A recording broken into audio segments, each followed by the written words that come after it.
कैबल्यं मा संगमः पार्थ न तत्त्वययुपपद्यते शूद्रं हृदय दौर्बल्यं त्यक्त्वोत्तिष्ठ परन्तपः त्यक्त्वोत्तिष्ठ परन्तपः। Cabalium, impotence, do not take, O son of Partha, this unto you is befitting of a शूद्रम हृदय दौर्बल्यम weakness को त्यागो। यहाँ पे बोल रहे हैं O son of Partha, O son of Pritha, do not yield to this disregarding importance, it does not become you, give up such petty weakness of heart and arise O chastiser of enemy. कभी भी आपको doubt हो रहा हो या पीछे गिर रहे हो या फिर आप कभी भी अपनी लाइफ में नीचे गिर रहे हो तो बस ये वाला श्लोक पढ़ लो और आपके अंदर एनर्जी आ जाएगी, पॉजिटिविटी आ जाएगी एकदम से। यहाँ पे भगवान कृष्ण अर्जुन को बोलते हैं कि ये जो तुम्हारे अंदर इम्पोर्टेंस है, ये जो एक्ट ना करने की इम्पोर्टेंस है, इम्पोर्टेंस और इनफर्टिलिटी में डिफरेंस होता है। इम्पोर्टेंस मतलब कि एक्ट ना करना और सही कर्म ना करना। कैबल्यम माँ समगमः पार्थ, ये तुमको शोभा नहीं देती, तुम जैसे क्षत्रिय को तो बिल्कुल भी शोभा नहीं देती। और ये शूद्र का हृदय लेके बैठे हुए हो जो इग्नोरेंस में रहते हैं, इग्नोरेंस यानी आत्मज्ञान से परे, जिसको वैल्यू ऑफ लाइफ ना पता हो, टाइम की कीमत ना पता हो, वो एक शूद्र है। SC ST OBC की बात ही नहीं हो रही है। शूद्र वो है जिसको ज्ञान नहीं है, जो अनपढ़ है, जो पढ़ा लिखा नहीं है, ज्ञान नहीं है, उसको आत्मज्ञान नहीं है और काम भी नहीं करता और अपने आप को बेटरमेंट में स्ट्राइव भी नहीं करता, हल्का भी कोशिश भी नहीं करता, वो एक शूद्र है। शूद्र के हृदय वाली बराबर ये तुम फीलिंग त्यागो, त्यक्त्वोत्तिष्ठ परंतपः, त्याग के अभी खड़े हो जाओ। ओ चैस्टाइजर ऑफ एनिमी, खड़े हो जाओ और युद्ध करो, युद्ध करो। Arjun was addressed as the son of Pritha, who happened to be the sister of Krishna's father Vasudev. Therefore, तो अर्जुन और कृष्ण वैसे ब्लड रिलेटिव थे। जैसे कृष्ण के पिता हैं वासुदेव, उनकी जो बहन है पृथा, उसके बेटे हैं Arjun. Therefore, Arjun had a blood relationship with Krishna. The son of a Kshatriya declines to fight. He is Kshatriya in name only. If the son of a Brahman acts impiously, he is Brahman in name only. Such Kshatriyan Brahmans are unworthy sons of their fathers. Therefore, Krishna did not want Arjun to become unworthy son of a Kshatriya. यहाँ पे हम simply हम देखते हैं, अगर एक police वाला है और वो पुलिस वाली ड्यूटी नहीं निभा रहा है, वो सही तरीके से पब्लिक की सेवा नहीं कर रहा है और सही तरीके से चोर मुजरिमों को सजा नहीं दे रहा है, तो क्या वो पुलिस वाला कहलाएगा कि वो बस एक मामा कहलाएगा, वो सिर्फ एक चाचा कहलाएगा कि भाई ये तो पैसे के लिए आते हैं, ब्राइब लेते हैं और चले जाते हैं बस, है ना। उसी तरह क्या कोई डॉक्टर जो सिर्फ पढ़ के बैठ गया है और फिर वो हॉस्पिटल नहीं जाता या फिर वो पेशेंट्स का देख रेख नहीं करता, वो सिर्फ पैसों के पीछे भागता है, तो वो भी एक डॉक्टर नहीं कहलाएगा। या फिर एक फायर फाइटर जो जहाँ पे कहीं पे आग लगी हो फिर वहां पे ना जाए और बोले कि तुम चले जाओ, मैं अभी सोने जा रहा हूँ, क्या वो फायर फाइटर कहलाएगा। या फिर एक सोल्जर जो हमारी इंडियन आर्मी को सर्व कर रहा है और युद्ध करने के लिए वो मना कर रहा है, कह रहे हैं कि यहाँ पे गोलियां बहुत ज्यादा चल रही है, यहाँ पे अब लड़ाई होने वाली है, मैं भाग रहा हूँ यहाँ से, क्या वो एक सोल्जर कहलाएगा, बताइए। और उसी तरह क्या अर्जुन को ये शोभा देता है एक क्षत्रिय होके कि वो युद्ध से, रणभूमि से जब शंख भी बज चुके हैं उसके बाद वो भाग जाए, नहीं, नहीं देता शोभा। उसी तरह एक ब्राह्मण, एक पंडित, अगर वो इम्पायसली, इम्प्योरली बिहेव करता है, अगर एक पंडित ड्रग इंटॉक्सिकेशन करता है, दारू पीता है, सिगरेट पीता है या फिर ज्यादा ही वुमेन में जाता है, वुमेन हंटर बन जाता है, तो फिर लस्ट में कूद जाता है, लस्ट में डूब जाता है, तो फिर वो भी एक ब्राह्मण नहीं कहलाएगा, शूद्र ही कहलाएगा, जो होते हैं इग्नोरेंस में जीने वाले। अगेन SC ST OBC को नहीं रेफर कर रहा। SC ST OBC कई लोग समझदार होते हैं और उनको हम ब्राह्मण भी कह सकते हैं, उनको हम क्षत्रिय भी कह सकते हैं। जो लोग समझदार है, जो लोग आत्मज्ञान को प्राप्त है, वो लोग आगे बढ़ते हैं और वो ही लोग क्षत्रिय या ब्राह्मण कहलाते हैं। कार्पण्यदोषोपहतस्वभावः पृच्छामि त्वां धर्मसम्मूढचेताः यच्छ्रेयः स्यान्निश्चितं ब्रूहि तन्मे शिष्यस्तेऽहं शाधि मां त्वां प्रपन्नम्. Now I am confused about my duty and have lost all composure because of miserly weakness. In this condition, I am asking you to tell me for certain what is best for me. Now I am your disciple and the soul surrendered unto you. Please instruct me.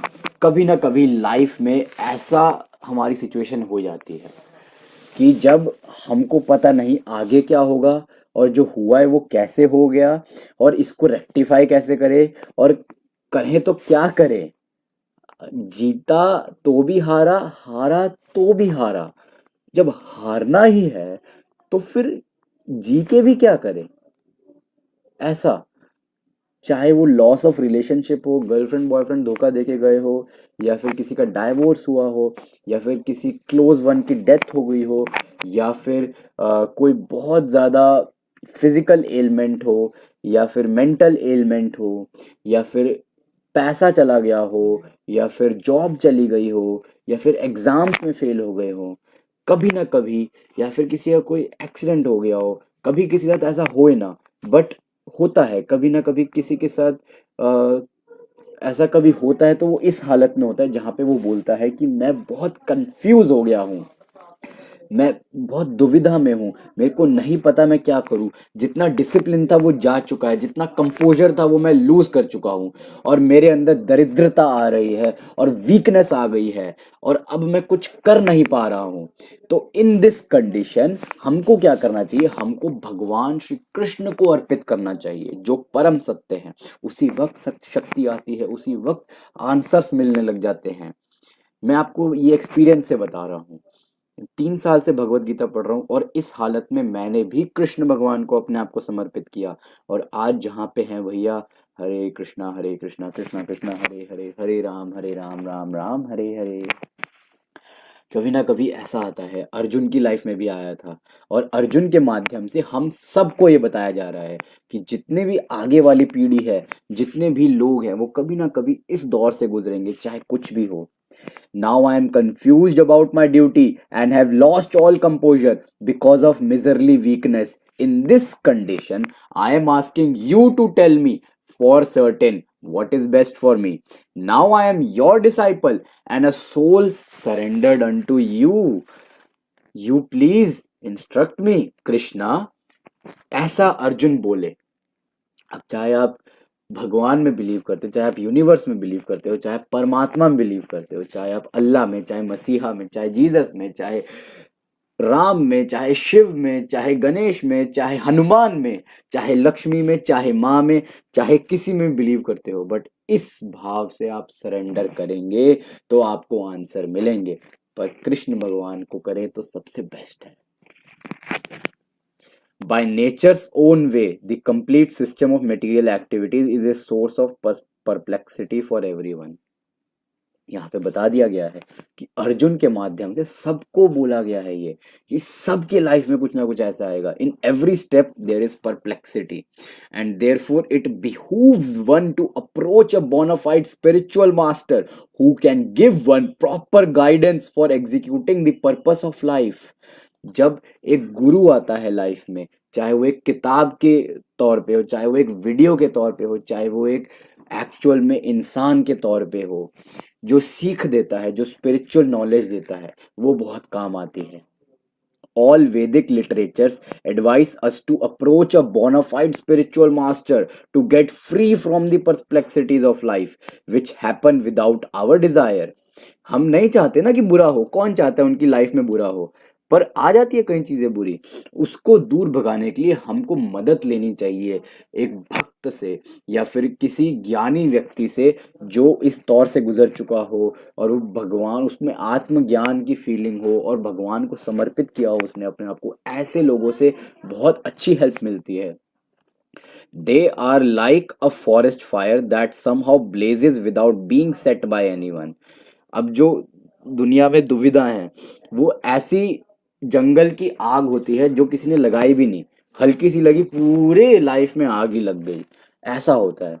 Similarly the world situation is such that the perplexities of life automatically appear without our wanting such confusion. No one wants fire and yet it takes place and we become perplexed. The Vedic wisdom therefore advises that in order to solve perplexities of life and to understand the science of solution, one must approach spiritual master who is in the disciplic succession. A person with a bona fide spiritual master is supposed to know everything. One should not therefore remain in the material perplexities but should approach a spiritual master. That this is the purport of this verse. Who is the man in material perplexities? It is he who do not understand the problems of life. अब देखो, बात ऐसी है कि life में ऊपर नीचे तो होता रहेगा, ये होगा, बट जो बंदा समानता से चलता है अपनी लाइफ में, इन ऊपर नीचे से अफेक्ट नहीं होता, वो ज्ञानी कहलाता है। और जो बंदा ये ऊपर ये नीचे, ये मैं बहुत खुश हुआ, अरे आज बहुत दुख हो गया, अरे कल बहुत खुश हो गया, अरे परसों और दुखी हो गया, ये करता है, वो अज्ञानी कहलाता है। और जो ये अज्ञानी है वो भी अगर समानता वाले भाव के बंदे के पास जाए और उससे ज्ञान प्राप्त करे तो वो भी समानता में आ जाएंगे। आप समझे इस बात को? हमको हर किसी को एक टीचर की जरूरत होती है, एक गुरु की जरूरत होती है जो उस अज्ञानता के अंधेरे को मिटा सके और जो ज्ञान के प्रकाश की तरफ हमको भेज सके, भगवान श्री कृष्ण की भक्ति में भेज सके।